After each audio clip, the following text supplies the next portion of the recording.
Hi, in this video, I'm going to be talking about memory and other cognitive problems related to breast cancer and its treatment.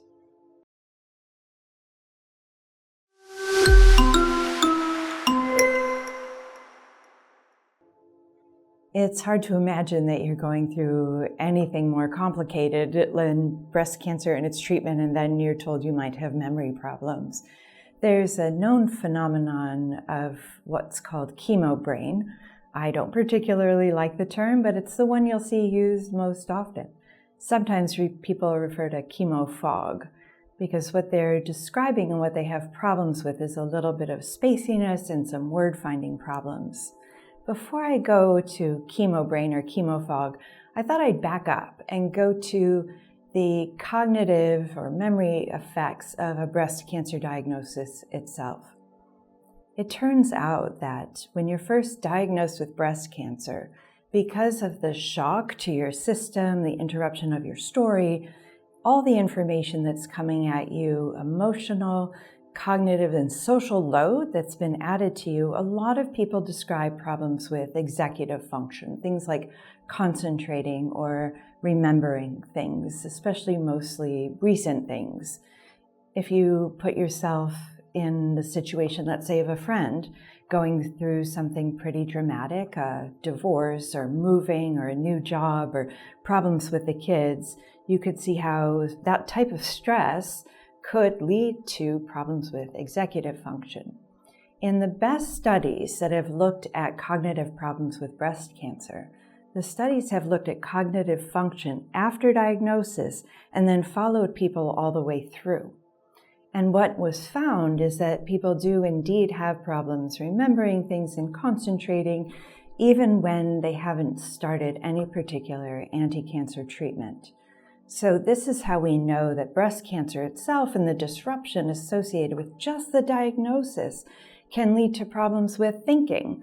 Your sleep is disrupted, you're getting phone calls and texts, you don't know what's coming, you don't have control over your schedule, right? You're waiting to hear, when is this test going to be done and when is this test?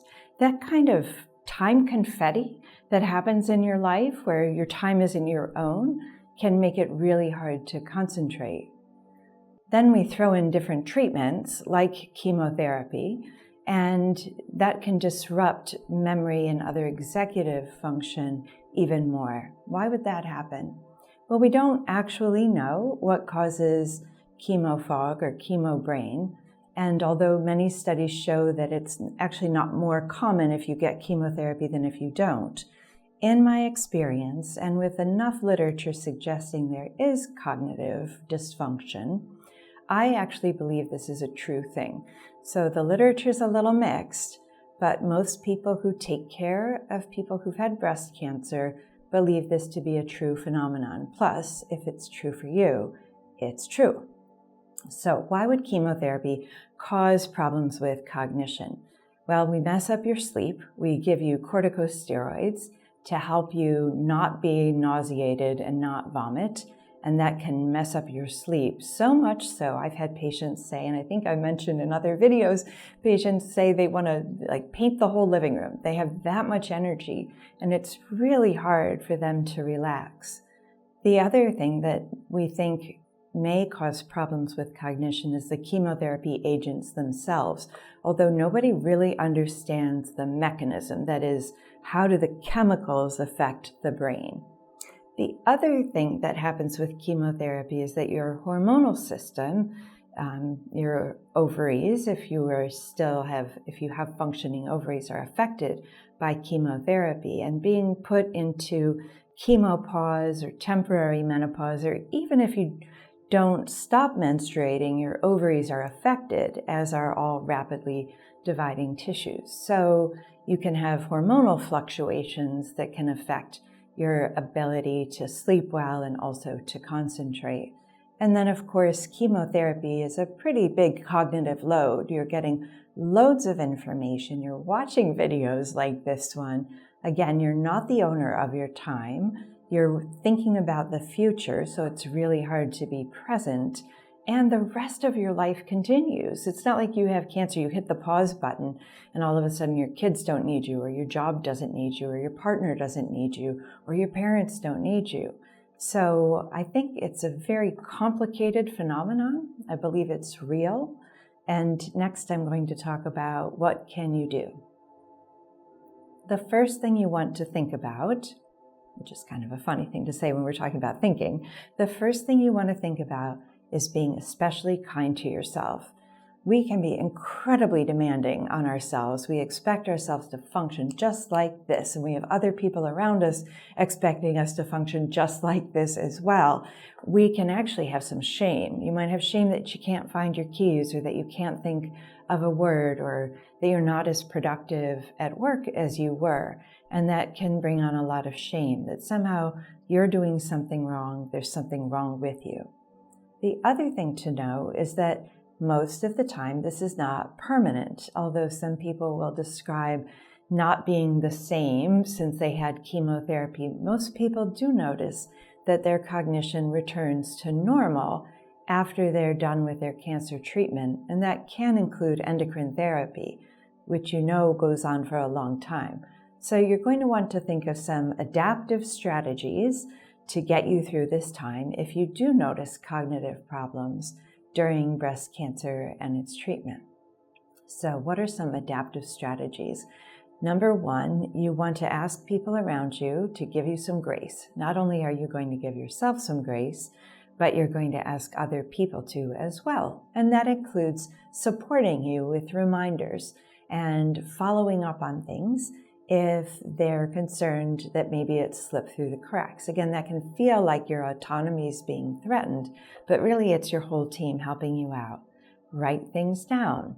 Bring somebody with you to appointments. Consider recording your meetings at work. Take notes. You can take notes and record your meetings at work and then listen to them on double speed. That's what I do to make sure I didn't miss anything. You can ask other people to take notes, like if you bring somebody to your appointment or if you're at a meeting, you can make sure you're not the person doing it all. We tend to ask ourselves to be everything to everyone. And this is some time to share the burden. And also it gives a chance for other people to shine as well. The other thing that I find very interesting that's not been written about a lot is learning a language. You might think, I'm not young anymore, I can't learn a language. But there's some amazing work showing that learning a second language can actually help you with word recall. I don't like talking about myself that much, but when I was studying French, I found that I had many fewer problems recalling English words when I'd notice a little bit of difficulty, that sort of, what's the word on the tip of my tongue? And when I was actively studying French, that wasn't a problem for me. So let's say you studied Spanish or French or Russian or German, Arabic when you were younger. This might be a good time to, instead of playing games on your phone, get on one of the apps that can help you refresh your language. Things like crossword puzzles and Sudoku are, we're told to do these things and that will protect our cognition. A lot of evidence suggests that that's not true. But it certainly won't hurt, and it's probably better than passively absorbing information, watching TikTok videos and things like that, if you can stay more interactive. The other thing you can do is exercise. Exercise helps regulate our mood. It helps regulate our sleep-wake cycles. It does seem to prevent atherosclerosis of the brain. You want to keep your blood pressure low. Exercise is one way to do that. And make sure that if you have high blood pressure, it's being well managed during treatment and thereafter. So I know it sounds like, how is this related to cognition during breast cancer? But you want to make sure you work with your medical team, especially your primary care doctor, to make sure your blood pressure is really well managed. This is not going to take care of the problem for everybody, but I hope some of these tips have been helpful to you. If you're wondering if chemotherapy is part of your treatment plan, go to Yerbba.com to get your personalized report. And if this video has been helpful to you, click like and subscribe, and feel free to drop us a comment in the comments below if there's something you found particularly helpful or if you have questions. We'll get back to you just as soon as we can.